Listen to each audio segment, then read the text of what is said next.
Good evening, everyone, and thank you for joining us tonight for Assembly Member Seawright's virtual Town Hall Tuesday. We will begin in just a few moments. If you are watching live on Facebook, please feel free to write your questions for the speakers in the chat. Questions can also be sent to our office by email at cwriter@nyassembly.gov. Our office has received questions for tonight the past few days as well, and we will work to get all the questions answered. For any questions that we do not answer live tonight, our office will work to get you an answer as soon as possible. Again, thank you for joining us, and we'll begin in just a few moments.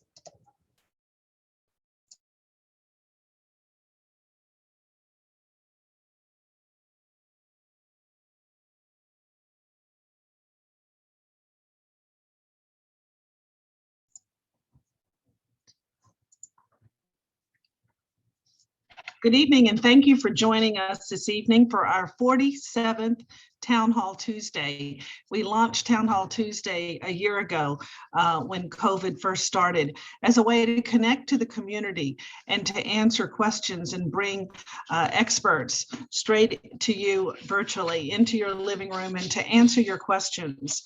I'm Assemblymember Rebecca Seawright, live streaming on Facebook this evening.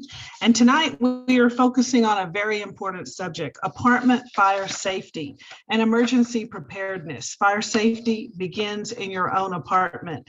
We're going to learn how to protect ourselves, our families, and our neighbors. You may have seen in the news recently that there were reports of a 3-alarm fire here on the Upper East Side at 82nd Street and 2nd Avenue, a 4-story apartment building with a commercial business on the first floor. Unfortunately, 2 elderly men were rushed to Lenox Hill Hospital. One was pronounced dead that day and the other in critical condition, unfortunately and sadly passed away soon after. Officials reported that accidents involving a power strip is what caused the fire. We were saddened to hear about the tragic loss of 2 lives and the shuttering of a new business. News coverage showed piles of furniture thrown onto the street. At least one of the homes was cluttered, hindering firefighters from entering and searching the apartments. A firefighter was injured and hospitalized as a result of this fire. It took more than 130 firefighters and over 90 minutes to bring the fire under control. We are joined tonight by the Fire Department of New York and the Red Cross to provide tips to help us prevent tragedies like these from happening. Fire Department of New York Captain Paul Colabelli, Rose Sayre, American Red Cross Disaster Program Manager for Manhattan, and Alexander Poku, Lead Preparedness Specialist and Presenter. We're going to lead off this evening with Captain Paul Colabella. He's been with the Fire Department of New York for 31 years and with the Fire Safety Education Unit for 2 years. We thank you, Captain, for joining us this evening. It's my pleasure to be here and to elaborate on some of the things you alluded to about fire safety and the importance of everybody understanding the dangers and where they lie and how to prevent them and what to do in an emergency and how to get yourself protected. So it's my pleasure to be here and share this information with you tonight. Terrific. So if I could just, go back to that fire you mentioned on the Upper East Side, you did mention the power strip. And it's funny because the last 2 fires that we had an 8-alarm fire in Jackson Heights, Queens, just a week earlier. And the marshals came back to us as the cause being an overloaded power strip. So 2 in a row. So I would be remiss not to go over some of the hazards that, come along with the use or overuse of a power strip. People need to be reminded that this is really a convenience item. It doesn't really increase the electrical capacity in your house. It's okay if you want to use it near the TV where you have maybe the cable box, the router, the modem, your flat screen TV, your Alexa app is okay. Or maybe near the bed where you have your alarm clock, your table lamp, your phone charger. But a power strip should never be plugged into another power strip. It should never be used for an appliance.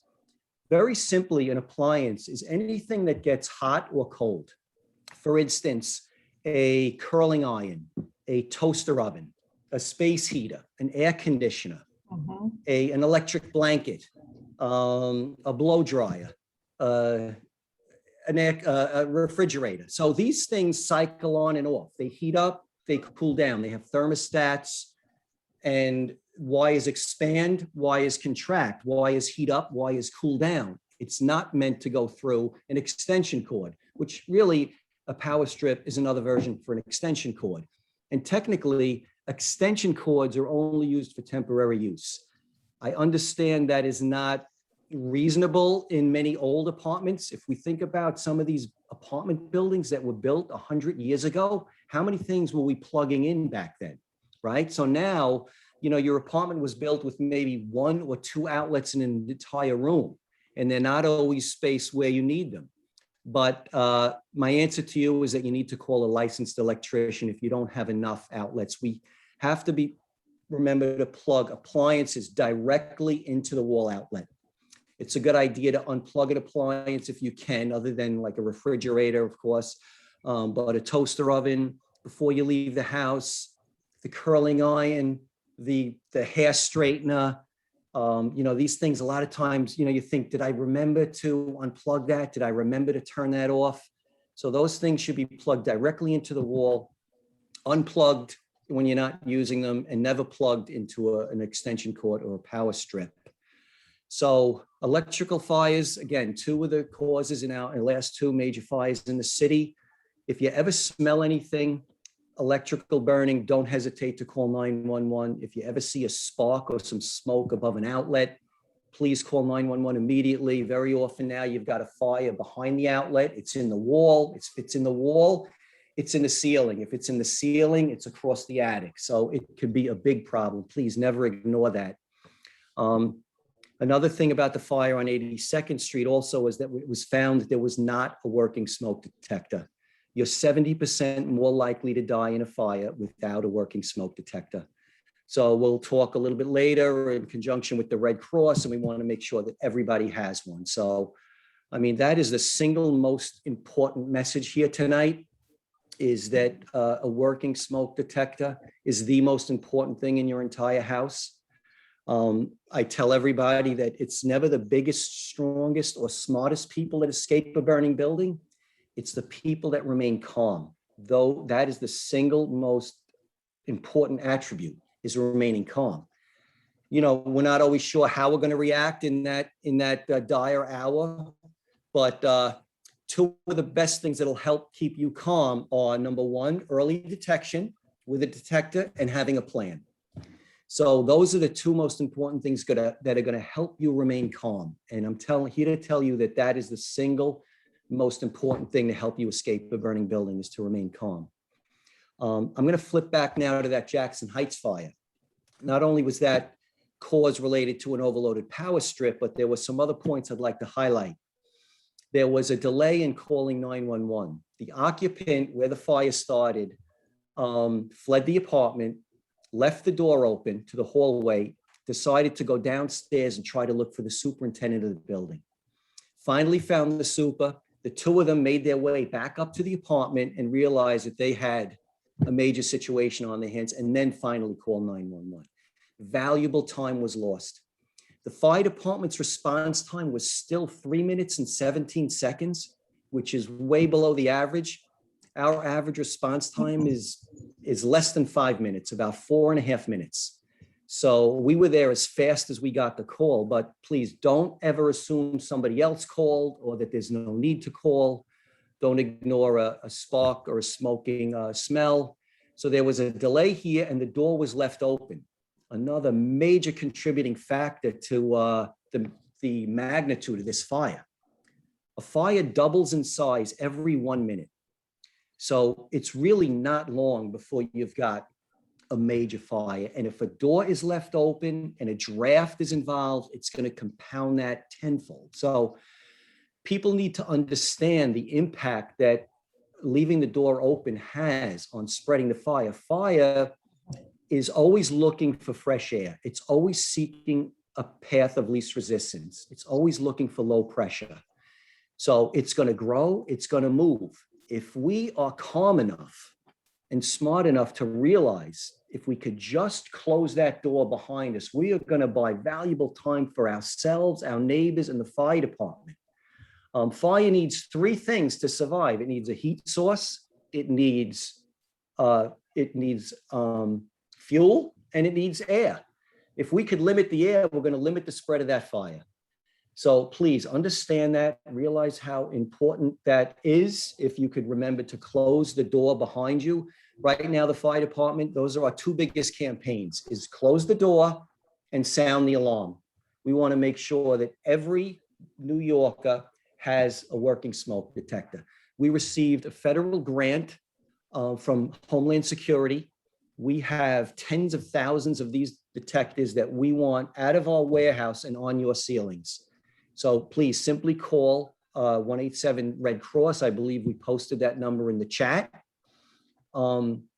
There's no other motive here. We're not looking for illegal occupancies. We're not looking for immigration status. We're not looking for anything at all. We want to make sure that everybody has the protection they need. They'll get however many that they need, where they need them, and their combination smoke NCO alarms. So please don't hesitate in reaching out. Fires are, they don't discriminate. You don't want to think that it can't happen to you. We just have to understand the potentials. I talked a little bit about electrical very briefly. Another most common cause of fires starts in the kitchen, is the number one place where fires start and where people get burned. It has to do with unattended cooking, which comes back to, I think, our busy lifestyles. We're multitasking, we're starting meals, and we're getting distracted by whatever, phone calls, taking care of kids, doing homework. But if you've got a meal going, please stay close to the kitchen. Understand that one of the best ways to control something that got a little out of hand on a cooktop is to cover it with a tight-fitting lid. So now's a good time to check your cookware. Open up that messy drawer where it's, you have stuff in there and nobody knows what lid fits what. But a good tip is if you're going to fry in some hot oil, you should have a tight-fitting lid nearby. Pull that out, have it close by, all right? Because the last thing you want to do is come back with water.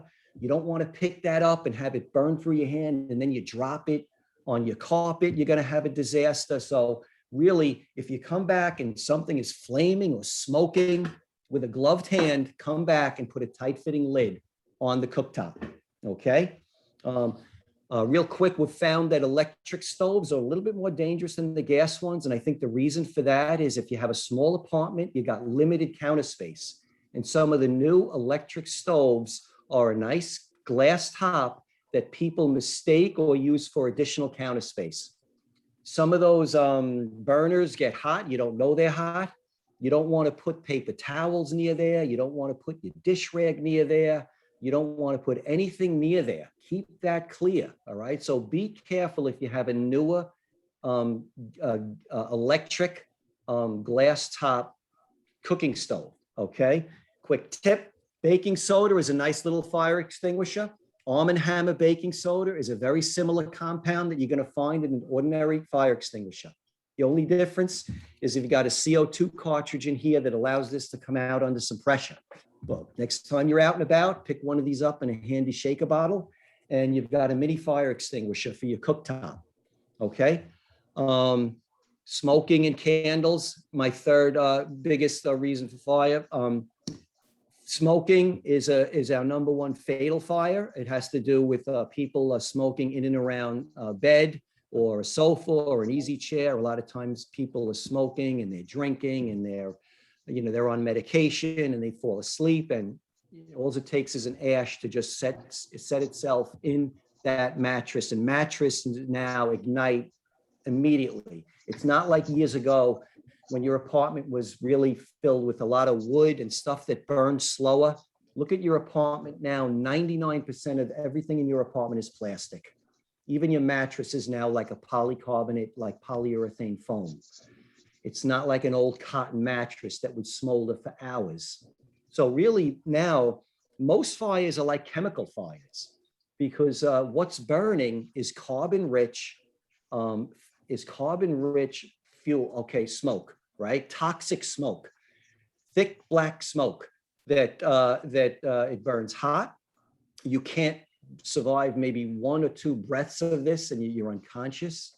If you do wake up and you weren't alerted by your detector, or your detector was not working, you got to get yourself down low to the ground where you may find just a little bit of air on the floor. So you got to get your nose to the ground. Then you got to find a wall. All right.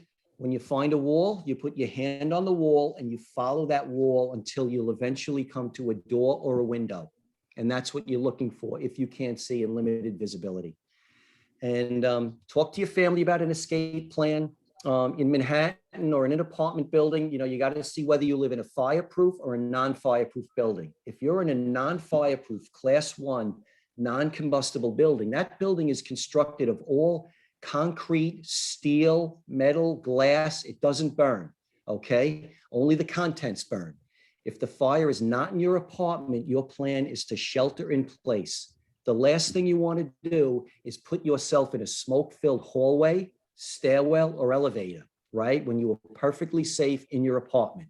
If you live in a fireproof multiple dwelling. If you live in a non-fireproof multiple dwelling, like the fire that the Assemblyman spoke about earlier on 82nd Street and 2nd Avenue, was a non-combustible, was a combustible building, okay? It was non-fireproof. There were fire escapes, okay? Anytime there's a fire in your building and you see fire escapes, you live in a non-fireproof building and you need to escape and you need to evacuate to the street, to a safe meeting place that you discussed with your family, okay? Try to have 2 ways out. This fire too, the Assembly mentioned that there was a lot of clutter, okay? A clean house is a safe house, okay? If you need to get out, you don't want to be tripping over things. You don't want to go to the fire escape window and realize that you can't get to it. You can't reach it. The window is painted shut.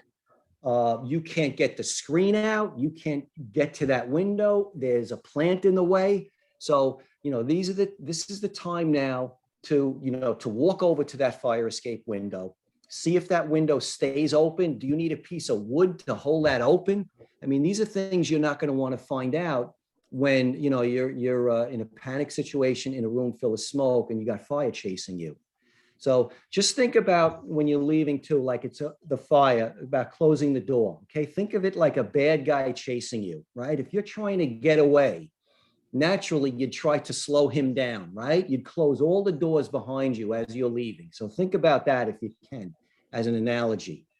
I'm gonna wrap it up now because I want to leave time for a little Q&A. We briefly discussed some of the most common types of fires, the causes, and how you could prevent them. We have the Red Cross. We'll elaborate on our program, but I'll turn it back over to Ms. C. Wright, and if she wants to open it up for a Q&A, I'll be happy to answer. Well, thank you, Captain. And boy, I've been taking notes here. You've given a lot of really good tips. The first thing I'm going to do when I go home tonight is look at my power strips. With so many people working from home these days, it's so easy just to plug an iPad charger or phone charger into a power strip. And so I appreciate just holding up that power strip for us one more time and show us. Everybody, be sure and check your power strip. Now, when you said this fire recently was caused by an overloaded power strip, did you mean that when you say overloaded, is that every single spot that can have something plugged into it on the power strip is being used, or what does it mean by overloaded? Well, this power strip, like I said, is okay if it's used, like I said, possibly next to your bed, where you might have your bedside lamp, your alarm clock, your phone charger, your Alexa app is okay. Okay, but this should never be used like for an appliance. I don't know exactly how it was overloaded, but if they had possibly maybe like in the kitchen and they had maybe the toaster oven plugged in here, or they maybe had a microwave plugged in here, or they had another power strip plugged in here, that would be an overloaded power strip. If it was used if you've got like a teenage daughter, a lot of women maybe buy like their, what do they call that, near the vanity where they put their makeup on. I know women are busy like straightening their hair, curling their hair, and drying their hair. So, these are the things sometimes that, teenagers or whoever really might have near their vanity. And that should not be used in a power strip because that's overloaded. Those are appliances. Those heat up, they cool down, they cycle on, they cycle off, and that draws a lot of power and should be plugged directly into the wall.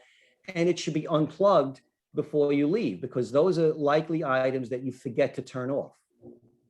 And what about a zoom light? I know a lot of people are using the donut ring zoom light attached to their devices. Is it okay to plug a zoom light into a power strip?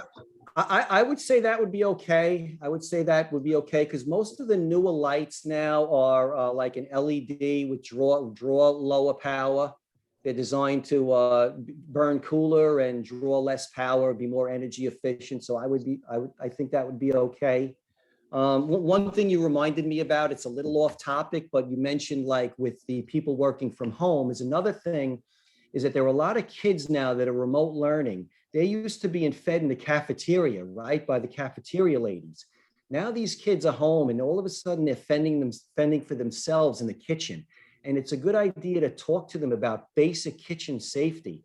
Like just don't stick the fork in the toaster oven when the English muffin doesn't pop out without unplugging it. You likely get electrocuted. Or do they know that you can't put aluminum foil in the microwave? Do they know that, when you're cooking that, you shouldn't wear like, loose clothing with sleeves that hang down when you're reaching across to the back burners? Be careful when you're pulling something hot out of the oven. If you try to pull it out with one hand and you realize you didn't know how heavy that pan was, and now it tilts over. So just basic kitchen safety with kids that are used to being fed in the cafeteria that now are home, cooking for themselves. Right. Such an important point now that so many people and our young students and children are working virtually. We have a question that has come in from my son, Brad Hershenson, who is a PhD student at the SUNY Albany School of Homeland Security. And it's great to know that my kids are watching this evening. Brad has a question. What is the most important item to have in a safety kit? And what may need to get replaced in that safety kit? I don't really, the most important thing really is the smoke detector. As far as a safety kit, I'm not sure if I understand the question completely as what you mean by like a safety kit. To be prepared in not only a fire, but any type of an emergency. Now, I know you've told us to buy the shaker baking soda, which I would assume is a really great thing to have in a safety kit. That is, the safety kit. We don't want people to try to do too much. A lot of times, it's best to, evacuate, gather the kids and call 911 and get out. This isn't like a kind of like wilderness survival mode here. You got to realize that when you talk to people that escaped the fire, they all say the same thing is, I can't believe how fast it spread. I can't believe how that smoke was choking me so bad. So think about, time. You want the early warning with the detector. An extinguisher is very handy, I would say, in the kitchen, but people don't realize you may want one in the bedroom. All right. If you've got an advanced fire and you've got to maybe get to the kids down the hallway, you may need this just to clear a path, just to get to the kids down the hallway. This way you could get them together out, and the kids have to be reminded, once you're out, we get out and we stay out. We never go back in. But there are very important items. I don't know if I would describe them that they would be in a kit. I'm going to go back to the importance of the detector, the shaker bottle as a mini fire extinguisher, and possibly an extinguisher under your bed that can maybe help you clear a path to get to the other members of your family. Okay, thank you. And We have a question that has come in from the founder and president of the East 79th Street Neighborhood Association, Betty Cooper Wallerstein. Her question is, she has concerns for residential buildings that are over 70 stories high. What is the height limit for the fire truck ladder? And what safety features do stairwells have in residential towers? Well, our area ladders reach 100 feet. That would put us at probably a 6th floor window if we are close enough to the building. Obviously, if there's courtyards or any kind of barricades or any kind of like parking issues that's going to prevent us from getting close enough to the building, obviously we're not going to be able to get to the 6th floor. But pretty much I would say as a standard rule, we're going to get to a 6th floor window. So I understand in a 70-story building, that's quite limited. But again, you're in a fireproof building. If the fire is not in your apartment, you should absolutely shelter in place, okay? The last thing you want to do is be in a smoke-filled hallway, especially now if the fire is on your floor and the tenant to the fire apartment left that door open that leads to the hallway, you are going to have a toxic smoke-filled hallway. All right. A little extra safety if you want to take a bath towel, maybe, get it wet in the tub and wring it out. You could put it underneath your door that leads to the hallway. If there's any space underneath the door that leads to the public hallway, you'll keep out any additional smoke that wants to seep through your apartment from the public hallway. You could crack your window a little bit, but please stay in place. Stairwells, I remember years ago, there was flammable paint in the stairwells, I think in NYCHA buildings, and there was a major campaign to sandblast all the paint off of the stairwells. We had several fires where people were in the stairwells and stairwell fires were all of a sudden igniting and people were getting incinerated in a sitting position in a stairwell. So that has been addressed where all of that paint has been removed. But some fire towers are vented to the outside. I would absolutely stay put in my apartment because sometimes stairwells are used by the fire department to purposefully channel smoke up and out. If you've got a fire, let's say on the 35th floor, and you've got the 35th floor is completely filled with, like I said, toxic smoke, all right? We may now designate one particular stairwell as an evacuation stair, if anybody's out where they shouldn't be, and one would be like a stairwell where we're venting the toxic smoke that's on the hallway up into the stairwell and out the roof. So you don't want to be in a stairwell in a 70-story building if you don't have to. Like I said, I'm just going to say it again, shelter in place. Shelter in place. All right. Very good. Thank you. The next question comes from a constituent. It's a 3-part question and we're a little behind on schedule here. So let me just zoom through this. The recent fire on 83rd and 2nd Avenue, it was reported, did not have a smoke detector. Is it illegal for apartments not to have smoke detectors? Well, I believe that it's the landlord is legally responsible to provide a working smoke detector. It's part of the landlord's responsibility. That is his legal obligation.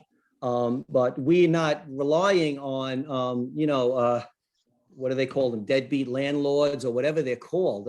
So that's why we are pushing hard on our Sound the Alarm program, and we will go into apartments whereby the landlord was required to provide them. But if they did not, we will go in with our team and we will, provide and install where they are needed.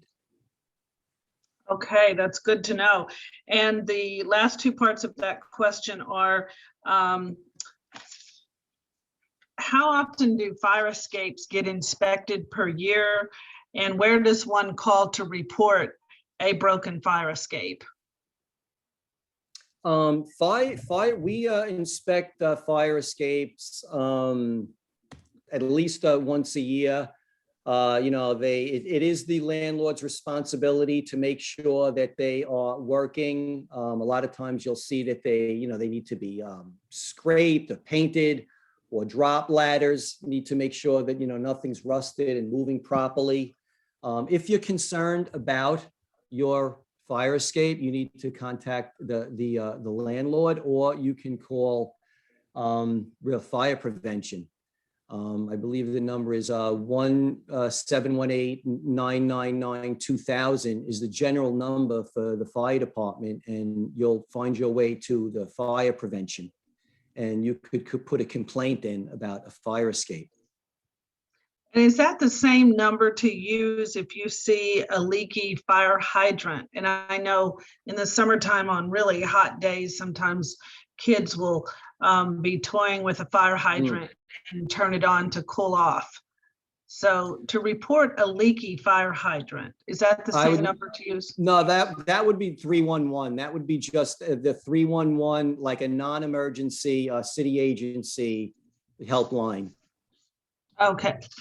And our last and final question has to do with hoarding. And I know our office has held a session on hoarding.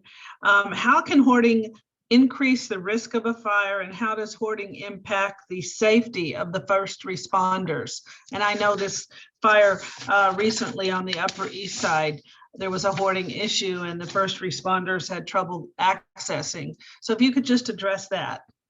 Oh, absolutely. I guess it's really a sickness, and there are certain levels of it.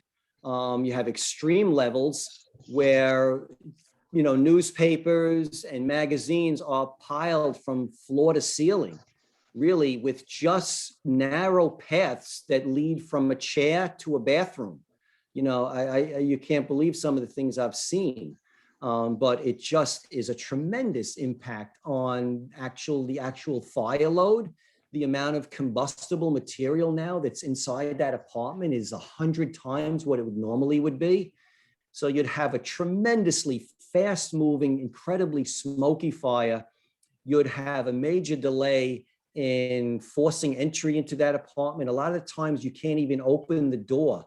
We're well trained and well equipped with forcing the door, but we could break the lock. But a lot of times, if you can't even get that door open, a lot of hoarders sometimes haven't left the apartment in weeks or months or even years.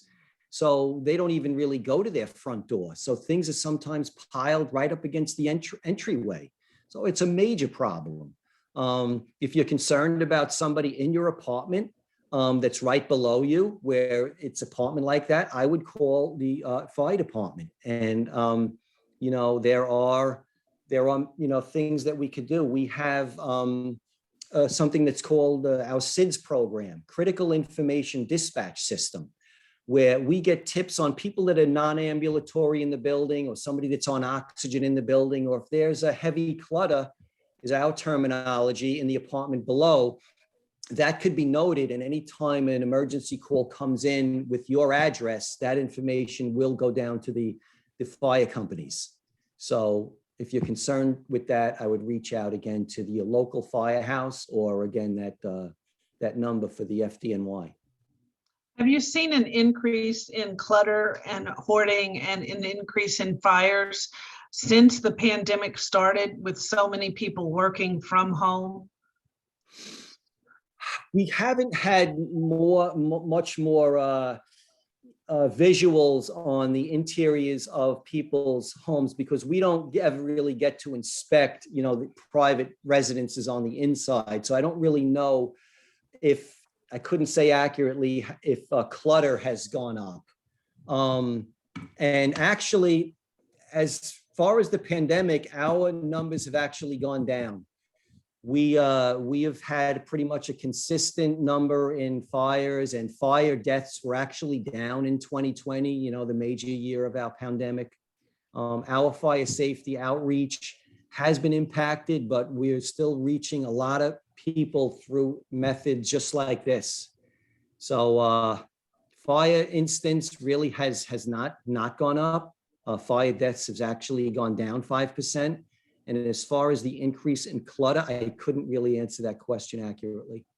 Okay, well, thank you very much, Captain Colabella, for joining us this evening. You've given us a lot of really, really good tips. We'll feature some of these in our weekly e-news, and I appreciate your joining us and sharing your expertise with us this evening.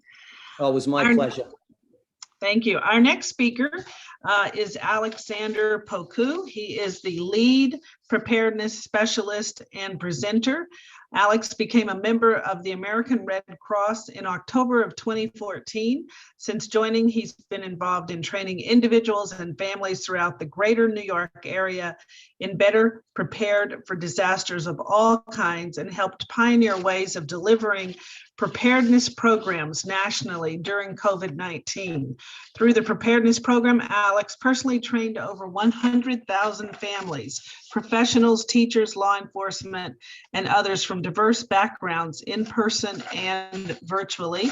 And also, we are featuring Rose Sayre, Disaster Program Manager for Manhattan.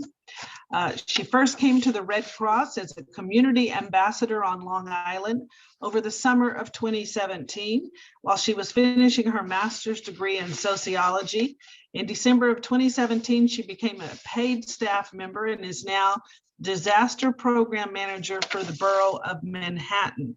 She focuses on engaging the volunteers base for Manhattan and ensuring residents who are impacted by disasters are able to access Red Cross services. She has also helped to develop a Response Academy, a specialized training program for volunteers who respond to home fires across the 5 boroughs of New York. In her spare time, she enjoys cooking safely and gardening. So we thank her for joining us this evening.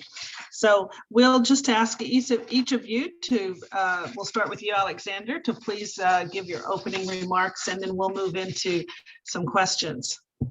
Thank you very much. And I want to thank Captain Cabello as well for his remarks earlier on. There's quite a lot of information. I also took notes, but one of the first things I want to talk about is preparedness. Obviously, before you get to needing the captain's help, a lot of people don't realize how much help they need to provide themselves. And the knowledge that what we want to impart upon people is when you need help, the first person on the scene is you. And if you are conscious after the impact of anything, your ability to help yourself is the most important thing. And what we want to stress is you should not do anything to make your situation worse. And the captain talked about a few things, making sure obviously that you do not leave a door wide open, making sure that you don't clutter yourself or box yourself in so that you are not able to get out. One of the things that he talked about is for people to know exactly how to get out, how quickly you're going to be able to get out, and not become a firefighter in a time when you are stressed. Leave that to the professionals. The main thing we want people to do is to get out safely. He mentioned that the amount of synthetic items that we have in our homes. 20 years ago, 15 years ago, we had way less synthetic items in the things we use. So a fire could smolder for a long time before it would enrage. Now you have less than 2 minutes. So we stress those things. We want to first remind people, know your community, know the building you live in. As the captain said, know the type of building you live in. They may not reach a 70-story building with their ladder, but if you understand, excuse me, that your building is fireproof, then you know the precautions you have to take. So know your community. If you live in New England or if you live in our area, you understand that our biggest weather threat is a hurricane. So you should understand that you should prepare for a hurricane. And I want to remind people, some of the biggest misconceptions about responding to a hurricane is to go to the basement. Over the past few years of talking to people, I realized that when people say, when I say, well, there's a hurricane coming, where's the best place for you to shelter? And they always say, why you gotta go to the basement. We all have a mentality of responding as though there is a tornado. A tornado response is a basement. A hurricane response is a higher level. So we want to remind people about that. Know the type of disaster that's going to happen. in your community, in your specific building, and then we want you to prepare for it. Preparing for it basically means make sure you have the necessary items to fight whatever the disaster is. As you mentioned, your son asked the question, what is some of the most important things to have in a preparedness kit? And I understood what he meant. You want to have some kind of go bag. The captain talked about having a fire extinguisher under your bed. You want to have a go bag in your bedroom. Now, what a go bag is a bag, a backpack essentially, that is filled with essential items, a first aid kit, water, right? Food, your emergency plan, all the contacts that you have to reach, people that you have to reach. You want to have an emergency radio, like a NOAA radio or a walkie-talkie that you may be able to reach other family members. You want to be able to have all this stuff in a go bag so that in your bedroom, should you not be able to get out of your front door or your bedroom door to go and escape, and maybe your window is available to you, you have that go bag. This prevents people from running back into a dangerous situation because they forgot their cell phone, because they forgot their wallet, and other things that puts them at risk. Remember what the captain said, if you get out safely, stay out. Do not go back in. So in your preparedness plan, one of the things that you can also determine is smoke-filled stairways. Most people don't realize that the stairways, sometimes you may go down a flight of steps and you're not at floor number 5, and then the next step gives you to floor number 4. You might be in between floors. So during a fire, it's important to practice how you're going to escape and know where your exits lead to so that you know they are safe. So prepare, know how to respond so that you respond appropriately and do not put yourself at risk. And then the last part of it is going to be recovery, which I'm sure Rose is going to cover quite a bit of. But as far as preparedness goes, make sure you have enough stuff to take care of yourself during an emergency. Remember, first responders like the captain are not always going to get to you immediately. Even though he says his response time is within 3-4 minutes or so, not 3-4 minutes, in 2 minutes. A fire can be 16 times the size it was when it started. So that's all on you. How you're going to be able to respond is important.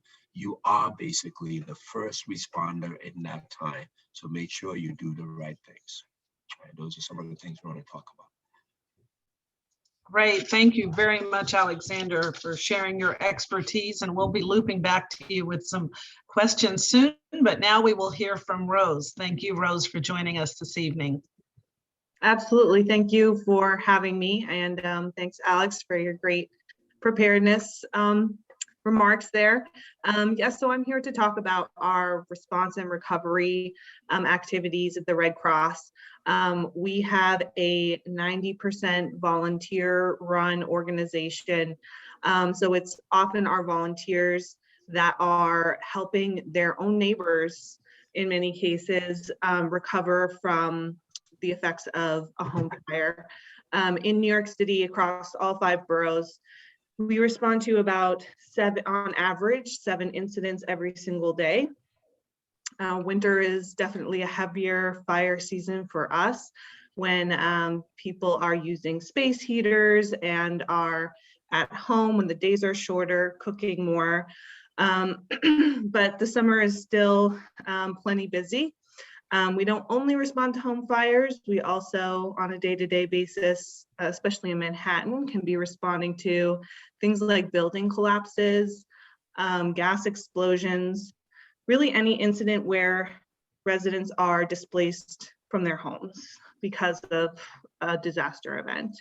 In New York City, we also help respond to vacates, which are situations when the city deems an apartment or a dwelling to be unsafe for the residents there. And it's usually because of fire safety issues, like there's no way to escape in a basement apartment, there's overcrowding, that sort of thing.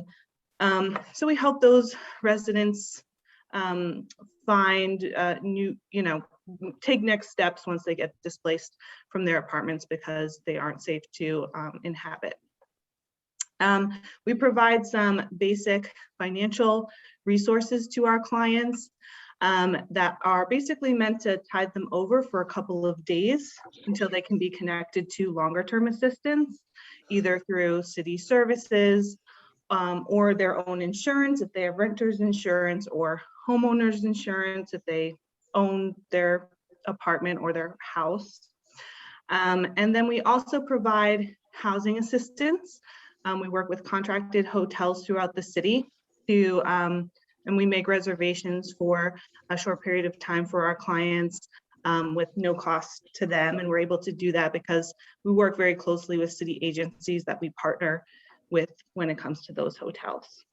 We have caseworkers that work 5 days a week, helping connect our clients to those next steps after our initial assistance expires, as it were. There are many, we are so lucky to live in a city with many local programs and safety nets that we're able to connect people to. And that's, essentially our response and recovery. Well, thank you. And your training and background as a social worker is just perfect for what you're doing in this position.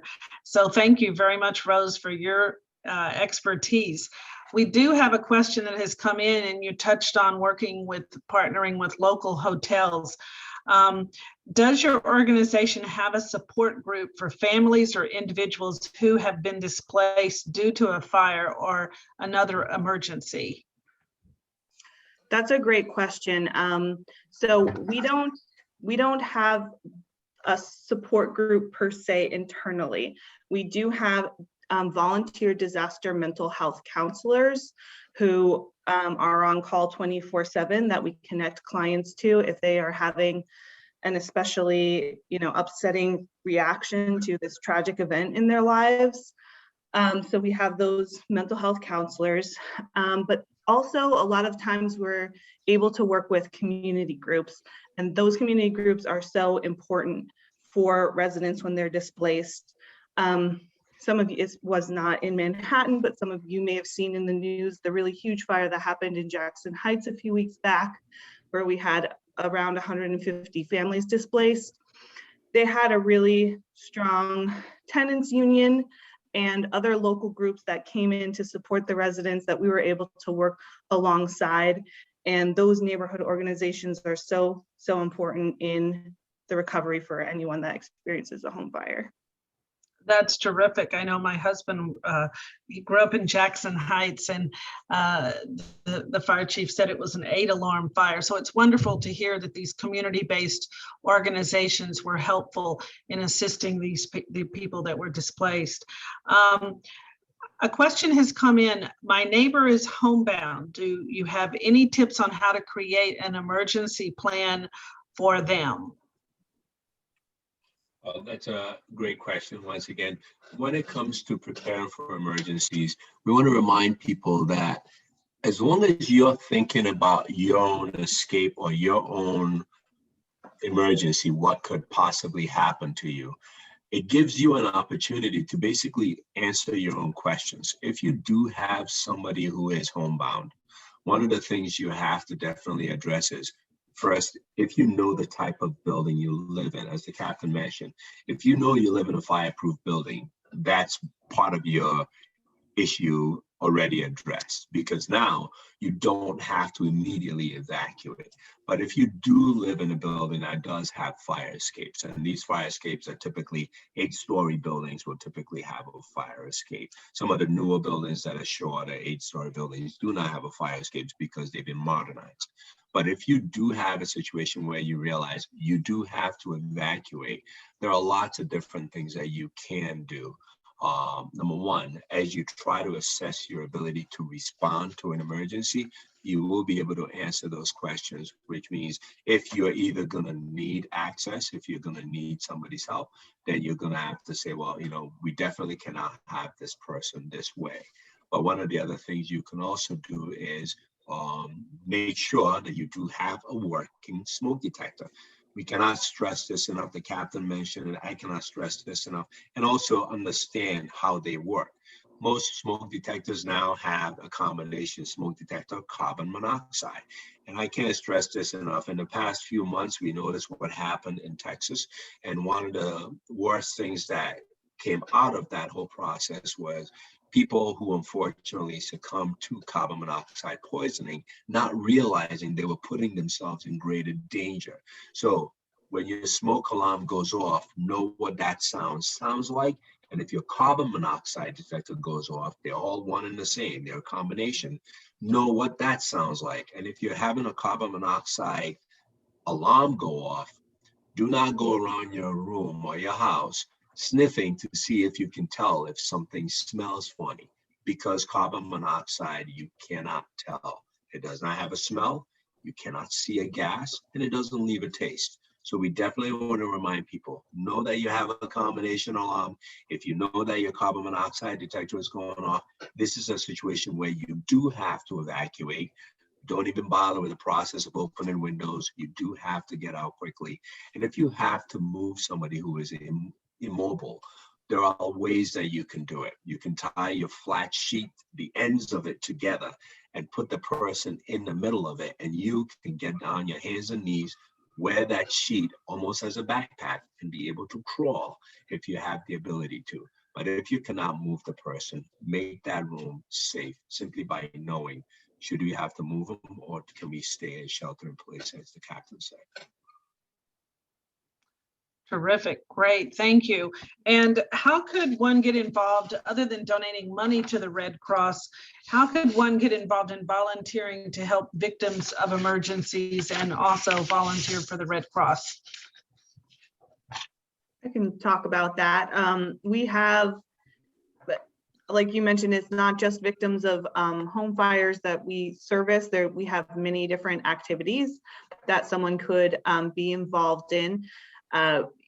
From our logistics, where we, maintain warehouses of supplies in the case of a really large event, to home fire response, which is something that I manage many volunteers in that activity, to preparedness, like Alex does, giving presentations and educating people. You can go to our website. There's a volunteer application.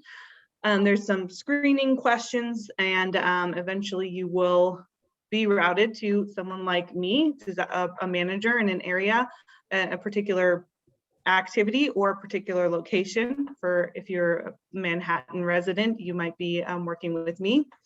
And we train you to do the job right alongside the paid staff that we have. As I mentioned, we have 90% volunteer-led organization. Any position that you see a paid staff member doing, we probably have 10 volunteers supporting it and another volunteer right alongside that person that knows how to do the same job. So absolutely, volunteering is an amazing way to give. If you can't donate money, or in addition, whatever fits your time frame.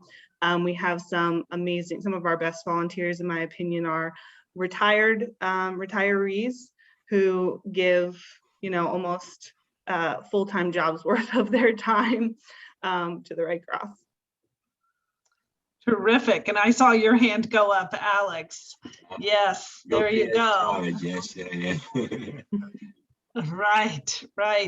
Well, it looks like we're out of time, but I want to thank you, Alex and Rose, so much for coming this evening and sharing your expertise on this incredibly important topic, especially timely given the fires that recently occurred in Jackson Heights and on the Upper East Side right here in our community and neighborhood.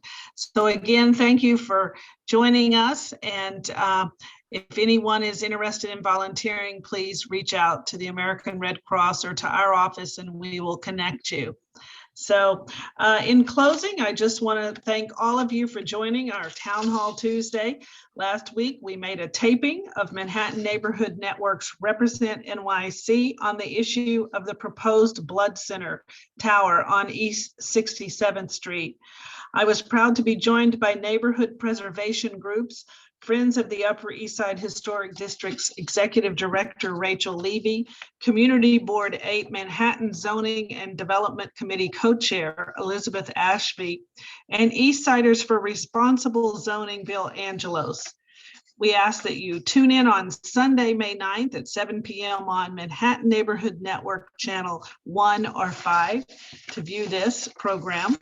And if you'd like to share your position on this project, please make your voice heard by attending the upcoming hearing hosted by Community Board 8 on May 12th at 6:30 p.m. on Zoom. That's going to be a very important meeting, May 12th at 6:30. Join us for one of our upcoming events that I'm pleased to sponsor. To help with clutter, we're hosting a community paper shredding event on Sunday, May 23rd from 11 a.m. to 2 p.m. at John Jay Park on 77th Street and Cherokee Place, right off of York Avenue. On Thursdays from 12 to 2 at our district office at 1485 York Avenue between 78th and 79th Street. We have our no-cost face mask giveaway and hand sanitizer. So we ask that you please stop in.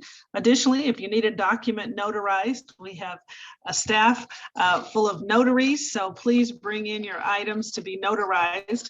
On Thursdays from 2 to 4, back by popular demand on Zoom, is our virtual knitting social for knitters out there. We ask that you consider our office a resource with our no-cost Tuesday housing legal clinic with a free pro bono housing attorney specialist. The next one will be held on May 11th at 2 o'clock by telephone. Make an appointment for a no-cost screening mammogram on Tuesday, May 25th, starting at 9 a.m. at the district office. Call 646-415-7932 to reserve your spot. We ask that you stay safe, wash your hands frequently, keep your social distance, and wear your face covering. Please don't hesitate to reach out to your community office. We're here to serve you if we can be of assistance. Our district office number is 212-288-4607. We're working very hard on a early voting location for Roosevelt Island, as well as an additional site to supplement Marymount Manhattan College, which we helped secure for this June's 22nd primary for early voting. Our email is crightr@nyassembly.gov. We look forward to hearing from you. Thank you and have a good night.